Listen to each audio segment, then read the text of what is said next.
We've been talking about the theory of Raman and the Raman spectrometer, looking at the various components of it.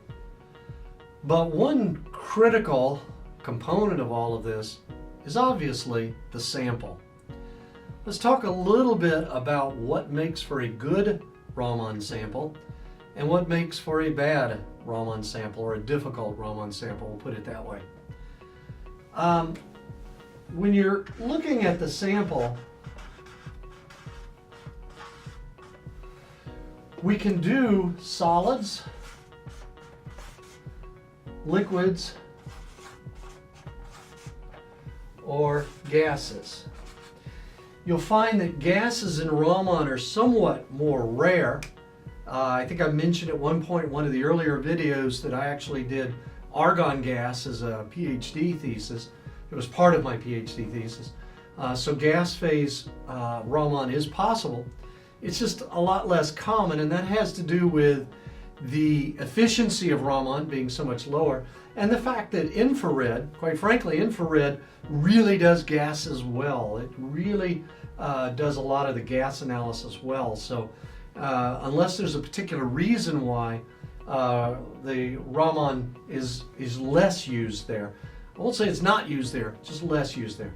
Solids and liquids, gels, paste, things like that are very common and very good samples. With a solid, you can work with powders, you can work with films, you can work with surfaces. We've worked with lithium-ion batteries, looking at the lithium-ion battery, the actual electrode interface in the lithium-ion battery. You can do kinetics on that system, so there's all kinds of good things you can do with solids. Liquids, you can look at neat liquids. A tremendous advantage of Raman here is the fact that water is okay as a solvent. In infrared, water is problematic in two respects. First of all, because it absorbs so strongly in the infrared. You get this huge peak at around 3,000, another one at 1,600, and then a big one down in the low frequency range. Whereas in Raman, water for the most part is relatively transparent. There is a weak Raman signal. It's actually used in fluorescent spectrometers to help tune them or align them. You see the water Raman, and it's not a huge peak. And furthermore, in infrared, a lot of the cells that you work with are like potassium chloride, sodium chloride, potassium bromide, materials like that, which are water soluble. So if you put water on them, you can actually damage the cell. Whereas in Raman, you're using quartz, glass, plastic, just any kind of container. So suddenly all of those problems vanish as well. You can actually use immersion, water immersion objectives in the microscopes. It's just water's not a big problem for them. So those are all things that make for good samples. And the pre-sample treatment for most of them, like powders, films, things like that, there is no pre-sample treatment. You just put them on and you run them. If you have like a sample in a bag, I was at a conference once when two gentlemen from the Drug Enforcement Agency came up to me and said, "Here, we have a sample for you to run," and it was in a plastic bag. And I ran it right through the bag without taking it out of the bag, which turned out to be a really good thing because it turned out it was a biological sample. It was not something you would have wanted to come in contact with.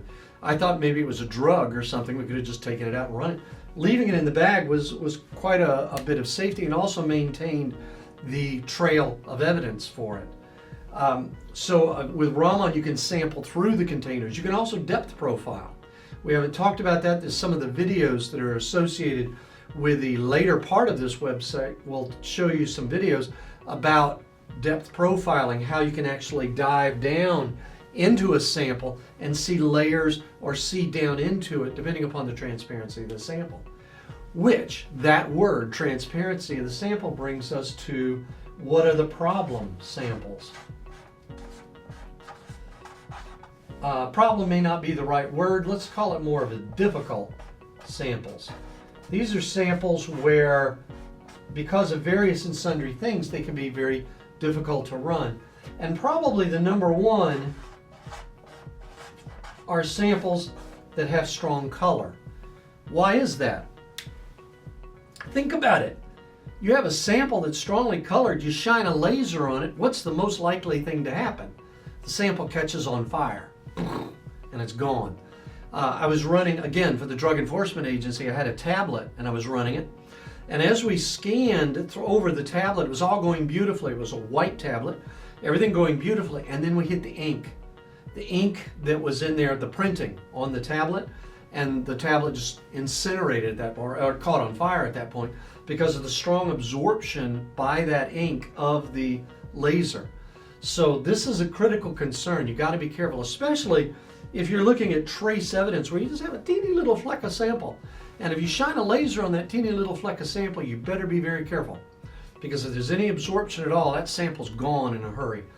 A sample like sulfur, which is a standard Raman test sample. If you crank the power up, sulfur sits there like a little volcano and it starts boiling because it absorbs and it just sits there and boils and catches fire. So you got to be very careful with strongly colored samples. The other is materials, and we've talked about this,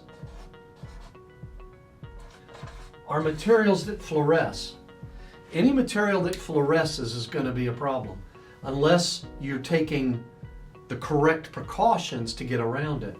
Fluorescein I mentioned in a much earlier talk. Anthracene is another one. A lot of these materials will have conjugated ring structures, like anthracene. Fluorescein has a similar sort of conjugated pi system. And those kind of systems like that absorb rather strongly and will fluoresce. Because of that, these are the ones where you need to use those long wavelength lasers or even go over to the FT Raman to get the spectrum. With fluorescein, you can get a very nice Raman spectrum by going over to the Fourier transform Raman system. Same with rhodamine, another very potent fluorophore, yet when you move over to the FT unit, you get a good Raman spectrum from it. That's probably the number one type of sample. You also, obviously, it's a vibrational technique, so you don't see much about metals. Those are not Raman samples. Those are samples for other techniques. Same with infrared, they don't do metals. But another thing that Raman does gorgeously, just beautifully, are things such as carbon materials, by which I mean diamonds, for one. There's a very nice application about diamonds, again, in the seminar materials that are associated with this page. Graphene, carbon nanotubes, single-wall, multi-wall carbon nanotubes. That's like the home run. That was the meat of what really made the modern Raman scene just shine, was because it did those materials in ways that were just perfect, just perfect. It can show the difference between the way they're grown, the way they're layered, things of that nature. It also works really well for silicon. So if you have silicon that's being used in solar cells, the multicrystalline, polycrystalline silicon, or the amorphous, or other forms of silicon, you can actually see the differences. And when it's grown or laid down onto a surface, you can see the different forms of the silicon in the different regions by mapping over it. Same with the carbon nanotube materials. So this is just some idea of the kind of materials. Really, if you have a question about it or something like that, please feel free to go to the Ask the Professor portion of this web page and send a message, and we can give you our best advice. Sometimes the only answer is going to be try it, and we'll see.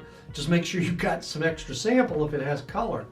I did want to mention also biological samples. Many biological samples, there's some whole cell imaging done by Raman imaging, and a lot of work that's now coming out of looking at the use of Raman as a clinical tool to diagnose or to make a prognosis with regards to disease states in these various systems. So there's a lot of work being done in that direction. So these are kind of the modern directions on it. These are kind of the older, more established directions on it. But you can see they do a lot of things. As I said, the carbon materials is a really nice diamond application that we talk about. And if you actually look, there's a tremendous amount of work with diamond and other gemstone materials being analyzed by Raman spectroscopy. So that's a very brief overview. Let's move on from there and look at some of the final aspects, including what happens when you combine Raman with other techniques.